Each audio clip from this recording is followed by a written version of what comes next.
Hey, Doug, what's behind the curtain? Closed. Small office. West Seattle. Well, I don't want to take up too much of your time because I'm sure you guys are doing a bunch of these. But Michael, I want to start with you. Tell me how you first met Pete and how it came about that you decided to do Compete to Create together. I've heard the Audible and I kind of know the story, but I'd like you to tell it. Oh, cool. Thank you. We were put together by a mutual friend, and it was over a dinner event, and we had just a great conversation. It was switched on about the psychology of becoming, what sits underneath people who become their very best and are working towards potential. And we talked about shared passions, both from a nonprofit standpoint, as well as a sports standpoint, and as well as a humanitarian effort.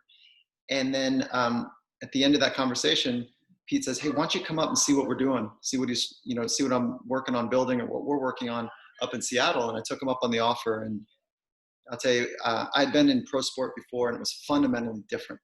It was nothing like I'd ever seen before. There was just it's hard to put a word to it because culture is the fabric of the relationships. It's that connection that relationships hold. And it was very different, and it was upbeat, and it was positive, and it was something that I was excited to get to know better. And so that was the beginning of our relationship.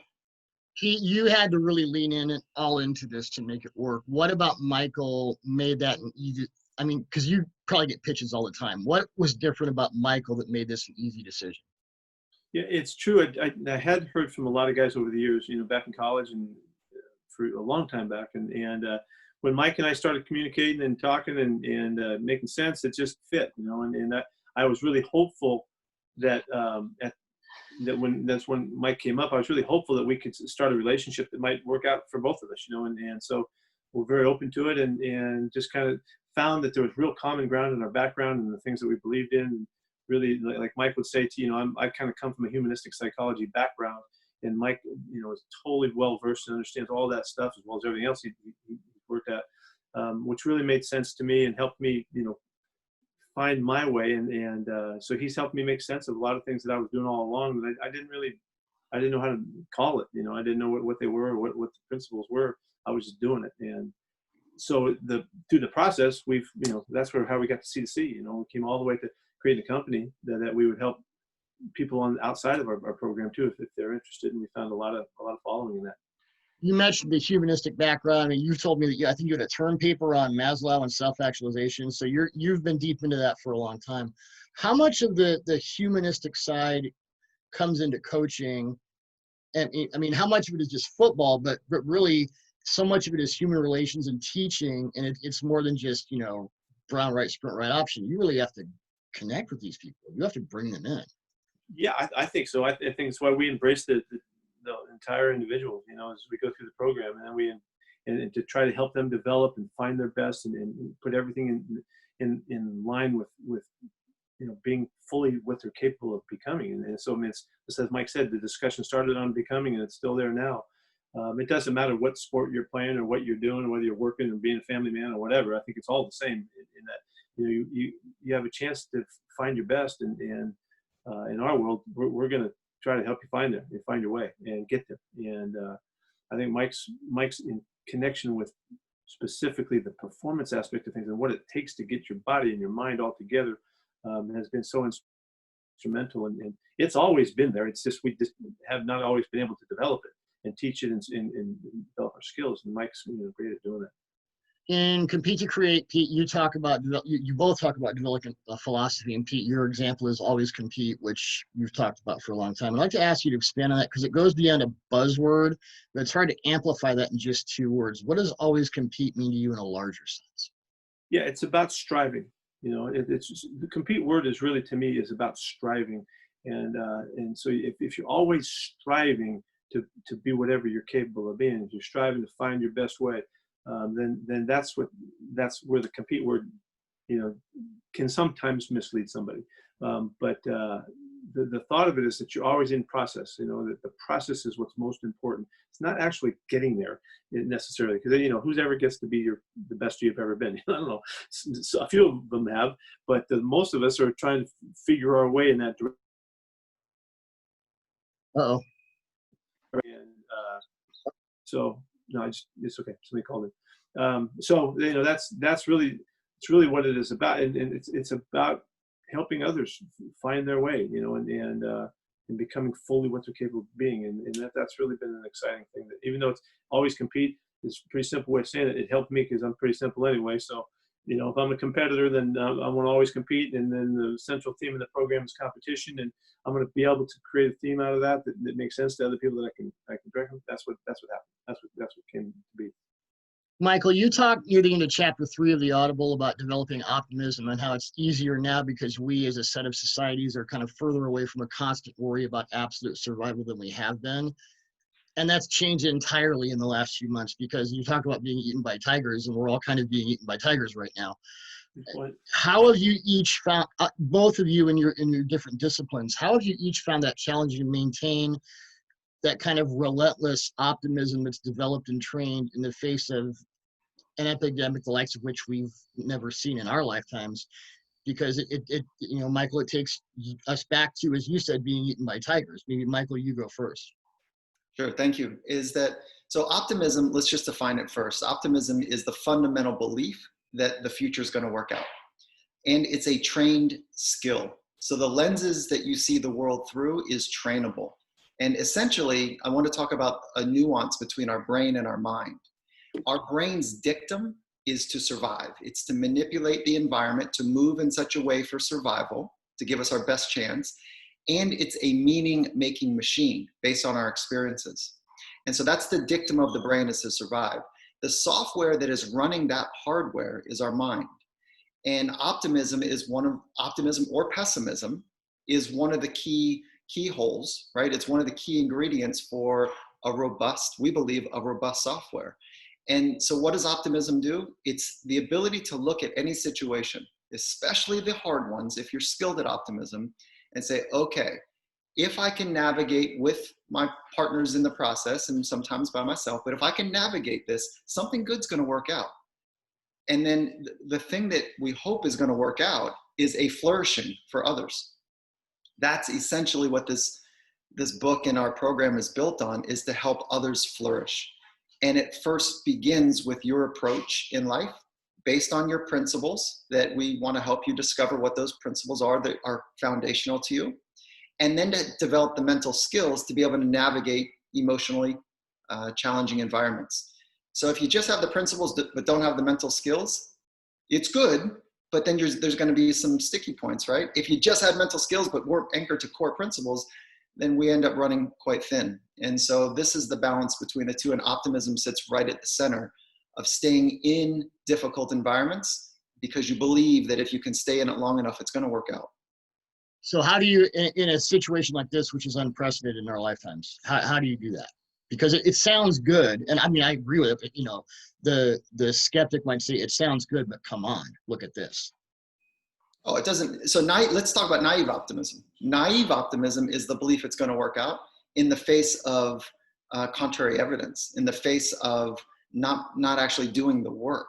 So true optimism is built on the back of, what is the work I need to do to prepare myself, and the work I need to do with others to move through a scenario. So this is actually at the center of mental toughness. And for us to move through the next phase of humanity 3.0 or 4.0, wherever we might be in our arc with our ancestors, it's going to require discipline. It's going to require a discipline of thought, a discipline of embracing empathy when we feel triggered to defend ourselves, a curiosity and listening and being grounded in the experience when it's hard.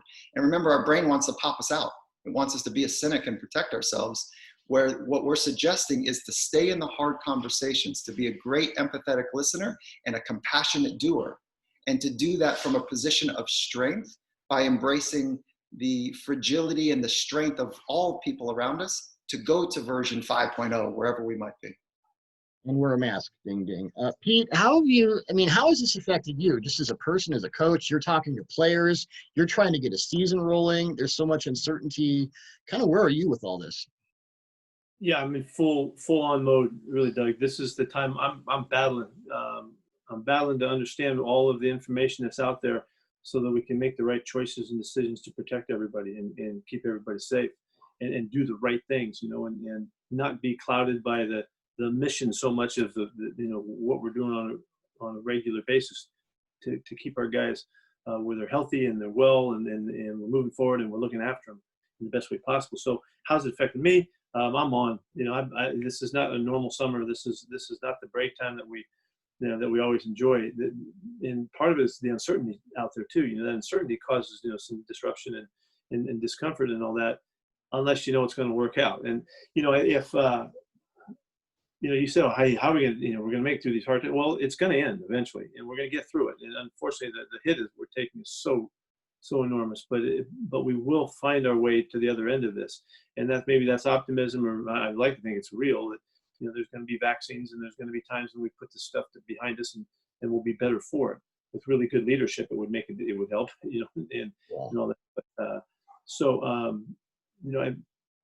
I think more than ever, I've been a student, more than ever. I mean, I've been a student of this whole process for months. It's been 6 months of watching what's going on, 4 months where we've really been in it, but it's been happening for a long time here, is to try to find out how we can adapt to these times and get what we want to get done with our lives and all that. And that's right now we're trying to play some ball, but we're trying to play football, but we got to be healthy and we got to take care of one another. So there's so many new elements of concern that we're dealing with, and I'm just trying to be great at it.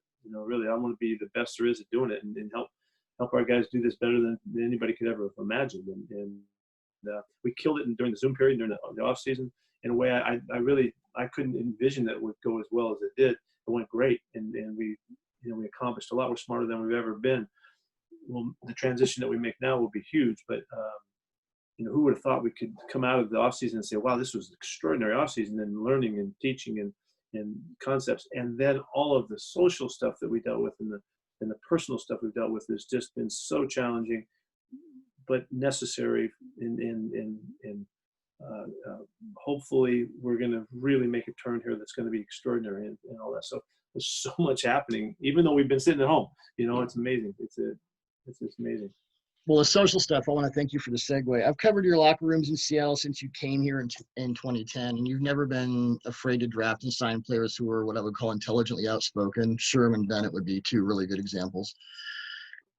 You've marched recently with a quality shirt. You're obviously aware of the recent and rapid increase in NFL players who are not only protesting, but speaking their minds as never before. What are your thoughts on where this is going and where it needs to go?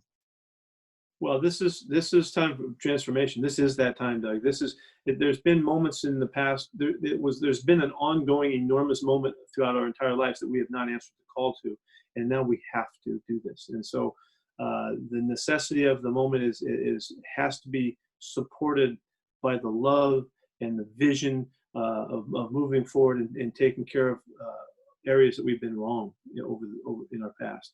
And so, hopefully, we're going to do a great job of this, and we're not going to back off the topic at any time with the people in our organization, because we all have to grow, we all have to learn, and we all have to come to understand what it means to live in a society that everybody is loved and everybody is cared for and everybody is equal. And there are people that work against us in that regard. There's people that don't want to see it that way, and they don't see it that way. So we're going to have to overcome with our connection, with our love, with our vision, with our intellect, with our empathy, in all of that to make this happen. So an extraordinary time. Do you think the NFL should do more to make its players feel comfortable and supportive and when speaking out about civil rights? Because before George Floyd was killed and after Colin Kaepernick sort of mysteriously disappeared, I talked to players, 2 or 3, who said in different iterations, I don't want what happened to Colin Kaepernick to happen to me. I would ask pointed social justice questions, and I'd have guys say, I can't. Do you think the NFL should do more to make players feel supported and comfortable to say what they want to say? I really firmly believe that we need to listen to the players. I think the players need to be respected. I mean, I've got a big thing about this, Doug, going way back to the history of this game. That's why I'm asking you. I don't think players have been respected for what they have brought to our society. They brought us a game and an allegiance to our areas and what we love and stand for and all of that. And they have risked so much to do that, but without them, we have nothing, and over the course of time, our players have become more just more versed and more prepared to have so much to offer as we move forward. Their vision and their connection to what's going on culturally and socially is at the essence of what's going on right now. And so we should be listening to them. And you know, I always have, and I always try to find a way to I've always felt like that, and this isn't new.